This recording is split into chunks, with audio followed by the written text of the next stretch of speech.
संसद में पारित कृषि सुधार विधेयकों को लेकर कांग्रेस देश भर में सियासत तेज करने में जुटी है। कांग्रेस को लगता है कि वो इसके सहारे मोदी सरकार को मात दे सकती है।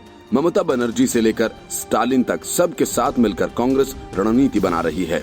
लेकिन महाराष्ट्र में जिस कांग्रेस के समर्थन से उद्धव ठाकरे सीएम बने बैठे हैं, उनका ही साथ कांग्रेस को नहीं मिल रहा। शरद पवार ने राज्यसभा से निलंबित सांसदों के पक्ष में उपवास करने की बात कही तो, लेकिन राज्यसभा में ऐन मौके पर एनसीपी के सांसद गायब हो गए थे। मतलब ये कि कृषि संबंधी विधेयकों पर महाराष्ट्र में 3 दलों की महाविकास अघाड़ी सरकार के घटक दल आपस में बंटे हुए हैं। शिवसेना नेता और प्रदेश में कृषि मंत्री दादाजी भुसे ने कृषि विधेयकों का खुलकर समर्थन किया। गुरुवार को मंत्रालय में भुसे ने कहा, कृषि विधेयकों पर कांग्रेस का अलग मत हो सकता है, लेकिन शिवसेना स्वतंत्र पार्टी है जिसकी भूमिका पार्टी अध्यक्ष और मुख्यमंत्री उद्धव ठाकरे तय करते हैं। कृषि मंत्री भुसे ने कहा, कृषि विधेयकों में कई मुद्दे किसानों के हित में हैं। अब किसान अपनी फसल के उत्पाद सीधा ग्राहकों और व्यापारियों को बेच सकते हैं, लेकिन किसानों को उत्पाद के पैसे मिलने की कानूनन गारंटी होना चाहिए। भुसे ने कहा, महाराष्ट्र में व्यापारियों को लेकर किसानों का कटु अनुभव रहा है। कई बार ऐसा होता है कि शुरुआत में व्यापारी किसानों को थोड़े ज्यादा पैसे देकर अपनी अच्छी छवि बना लेते हैं, लेकिन कुछ दिन बाद ये व्यापारी किसानों के उत्पाद खरीदकर फरार हो जाते हैं।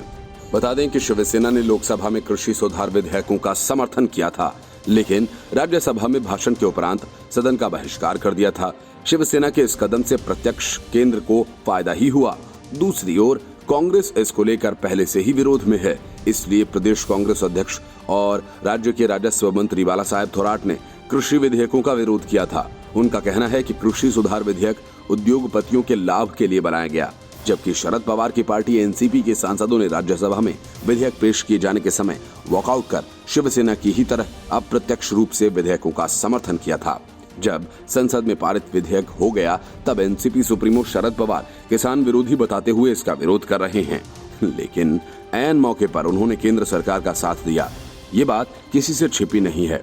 अब कांग्रेस को ये सोचना होगा कि सरकार को घेरने के लिए वो जिस रणनीति पर काम करती है, उसके ही सहयोगी दल उसका साथ नहीं देते, तो आखिर क्यों कम्युनिस्ट पार्टियों डीएमके और टीएमसी के साथ मिलकर भी कृषि संबंधी विधेयकों का विरोध लंबा नहीं चलने वाला, क्योंकि आगे बंगाल में चुनाव है और यहाँ ममता बनर्जी के साथ कांग्रेस का 36 का आंकड़ा है। इसलिए ममता बनर्जी भी एक सीमा के बाद कांग्रेस के साथ दिखना नहीं चाहेंगी। मतलब साफ है, इस मामले में भी कांग्रेस अलग थलग पड़ जाएगी और उसका विरोध वक्त के साथ खत्म हो जाएगा। Bureau report, news of India.